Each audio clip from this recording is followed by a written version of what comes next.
আসসালামু আলাইকুম, মই নিকিবুল। বলক আজিৰ মিনি ভ্লগটো দেখাওঁ। মই চেহৰি কৰিয়ে নামাজ পঢ়িব গ'লোঁ আৰু নামাজ পঢ়ি অলপ সময় টোপনি মাৰিলোঁ আৰু ৰাতিপুৱাই আমি গ'লোঁ পথাৰত চব্জি ছিঙিবৰ কাৰণে। বতাহৰ কাৰণে একদম ছজনাৰ ফুল সৰি ভৰ্তি হৈছে, সেইকাৰণে ফাৰ্ষ্ট আমি ছজনাৰ ফুল তুলিলোঁ। তাৰপিছতে এই শাকটো তুলিলোঁ, এই টেঙা শাকটো, এইটো খাই বহুত ভাল লাগে। তাৰপিছতে আমি গ'লোঁ মাটি খান্দিব, আলু তুলিবৰ কাৰণে। তাৰপিছতে আমি বহুত সময় কষ্ট কৰি আৰু বহুত সময়ৰ মূৰত এই আলুৰ চানাকেইটা পাবৰ কাৰণে সক্ষম হৈছোঁ। তাৰপিছতে আমি গ'লোঁ বাংনা ছিঙিবৰ কাৰণে। এই বাংনাকেইটা ছিঙাতে মোবাইলত চাই বাংনাৰ কটাৰো বিন্ধ খাব লগা আছিল। তাৰপিছতে মই গা চা ধুই নামাজ পঢ়িব গ'লোঁ আৰু নামাজ পঢ়ি আহি অলপ সময় কোৰাণ পঢ়িলোঁ।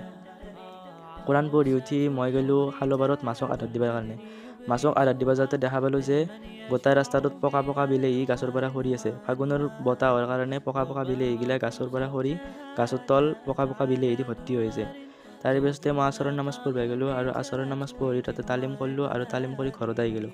আৰু ঘৰত আহি মই গ'লোঁ কুঁহিয়াৰৰ বাগানত, তাতে কুঁহিয়াৰ এডাল কাটিলোঁ আৰু কুঁহিয়াৰ এডাল কাটি ঘৰত লৈ আহিলোঁ ইফতাৰত খাবৰ কাৰণে। তাৰপিছতে আমি ইফতাৰ কৰিলোঁ আৰু ইফতাৰ কৰি নামাজ পঢ়িলোঁ আৰু নামাজ পঢ়ি আহি আজিৰ ভ্লগটো ইয়াতে শেষ কৰিলোঁ। আজিৰ কাৰণে টাটা বাই বাই।